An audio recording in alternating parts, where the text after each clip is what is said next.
Magandang hapon mga kaibigan. So for today, tayo po ay magluluto ng pares, beef pares. So request po ni Bunso. Matagal na siya nagre-request na magluto ng kumain ng pares. So kahapon nakabili po tayo ng beef sa grocery. Kaya ngayon po ay magluluto tayo ng pares. Simple lang po, palalambutin lang po yung baka. And then, igigisa, titimplahan, ganun lang po ang pagluluto ng pares. But make sure na yung baka po ay, yung laman ng baka ay malambot. Kasi mas masarap kapag kayong, ang tawag nito, medyo hiwa-hiwalay na yung laman. So, napalambot ko na po yung baka. And then, ang process na lang po na gagawin natin ay maggigisa at kung papaano po siya titimplahin.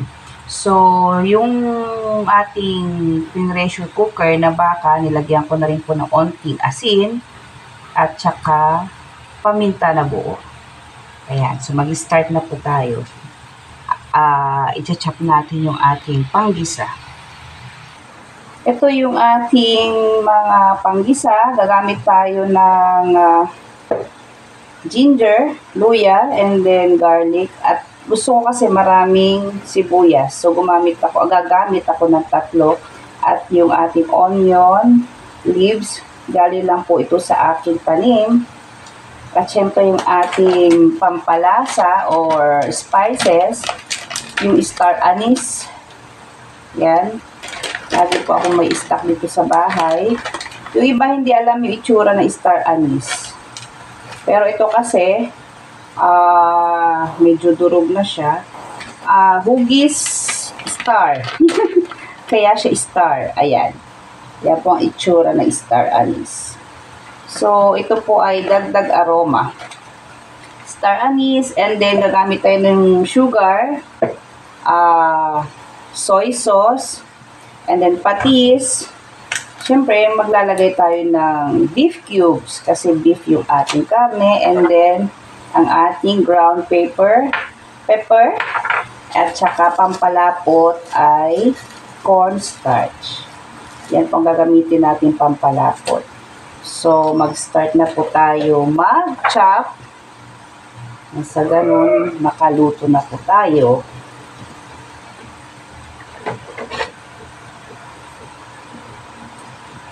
Konting luya lang. Huwag masyado. Ang importante, may aroma.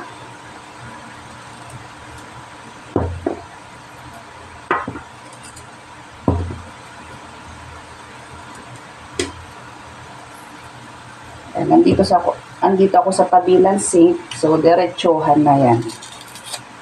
Yan. Mas masarap kasi pagka maraming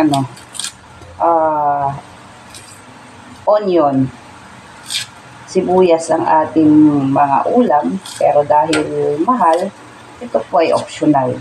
Kung gusto niyo po, pwedeng isa. At kung marami po kayong dahon ng sibuyas, po pwedeng yun lang. Kung ano lang po available sa bahay at carry ng budget.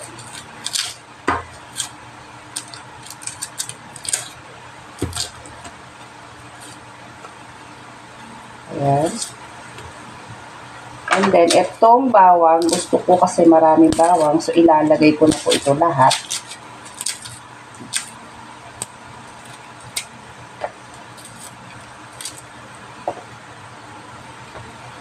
So, ayan. Chop lang natin ng panggisa.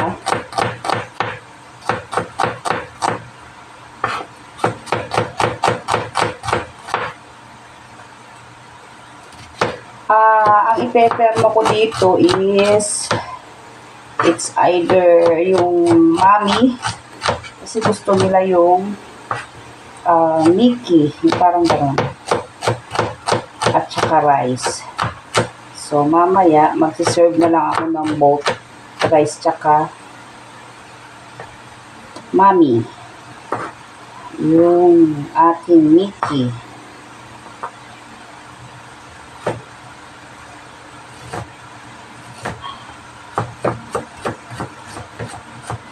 pahaba lang gagawin ko dito kasi ayaw ng mga bata. Once na kakain sila ng luya, at least ma-identify nila yung luya. Yan.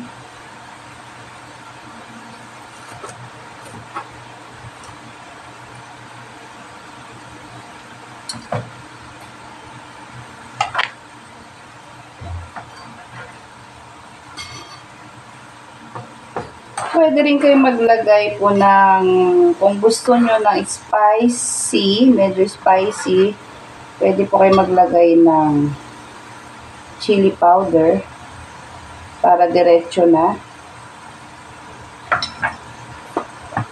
Kapag may ayaw naman sa sili o medyo maanghang, wag na lang. Pwedeng later na lang pagka oras ng kainan.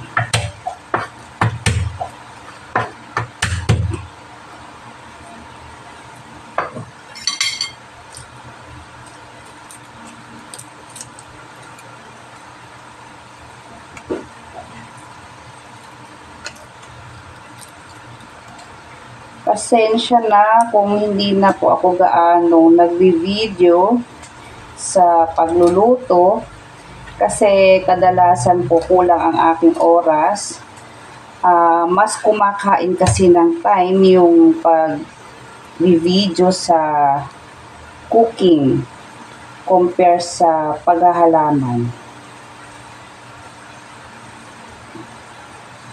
Talagang nangangailangan siya ng time.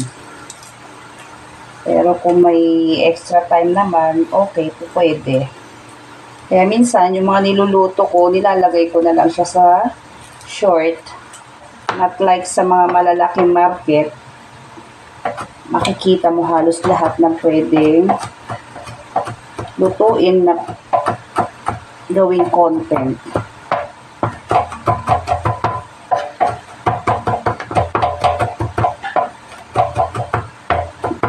Hindi naman kailangan durog na durog. Okay na yung ganyan.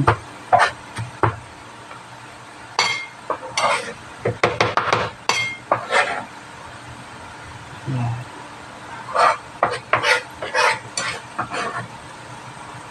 So, maggigisa na po tayo.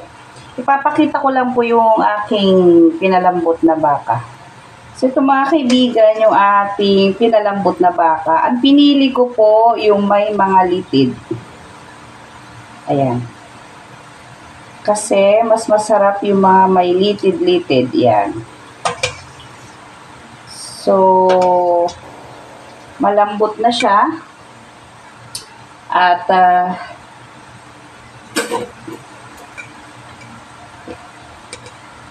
yan, malambot na yung ating baka. Pagkagisa natin, hayaan natin siyang kumulo ng kumulo para, titignan nyo, ayan, napakalambot na yung ating meat. So, tamang-tama po yan. Yung iba, hinihimay pa nila yan. Pero usually sa, na yun, pang business. Tayo lang din naman kakain, kung pwede na yan. Yan. So, okay lang yung sabaw na ganyang karami or pwede magdagdag, lalong-lalo na kung gagamitin sa fresh mami kasi mas kailangan ng sabaw doon. Pagka tinero natin sa fresh mami. So, yan. Nagpainit na po ako ng pan at tayo po ay maggigisa. Ayan, umuusok na yung ating kaserola. So, maglalagay lang tayo ng onting oil. Mas masarap din sa pares ang medyo may taba.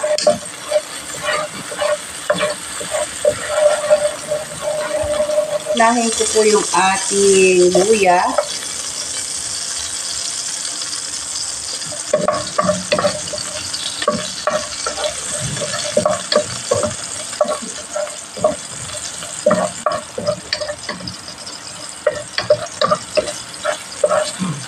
Natin yung ating bawang.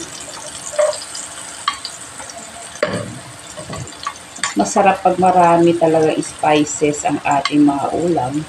Pero dahil sa mahal ng bilihin, sadyang kailangan din magtipid.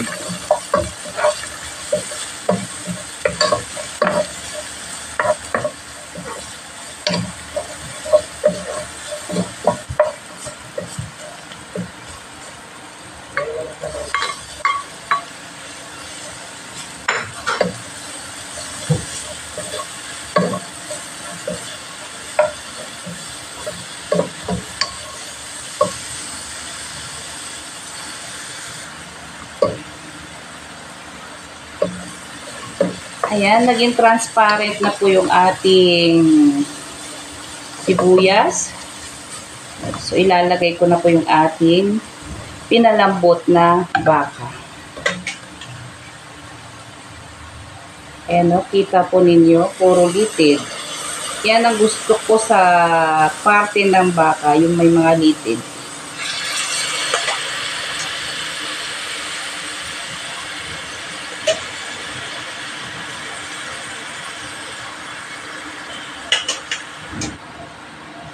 Ayan. So, ibubuhos ko na rin yung pinakasabaw. Yung pinong paminta. So, isasabay ko na pong ilagay yung ating beef cubes. Ayan. And then, yung ating star anise. Okay na yan. Kahit isa lang po pwede na. And then, maglalagay na rin po ako ng pinong paminta. Sa amin, mas masarap pag maraming paminta. So, depende po. Depende sa gusto ng pamilya. Kung ano yung bet nila lasa, yun po ang ating gagawin. Ayan, maglalagay na rin po tayo ng patis.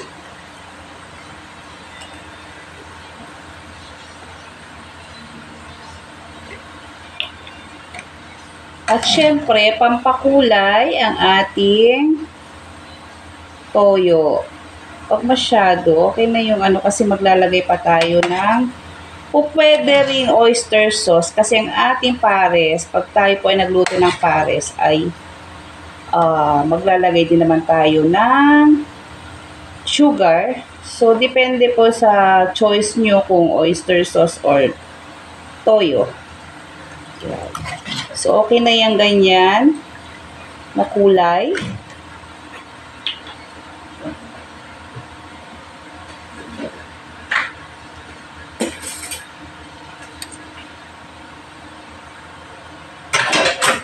And then, maglalagay po ako ng sugar. 1, 2, 3. So, titikman natin mamaya kung okay na yung lasa. Ayan na mga kaibigan. So, pinakuluan ko siya ng 10 minutes para ma-melt yung ating spices at saka ma-absorb ng ating meat. Ayan, ganda ng kulay. Bango-bango. So, ito na po yung ating pampalapot. Tinunaw ko sa onting tubig, cornstarch. So, ibubuhos na natin.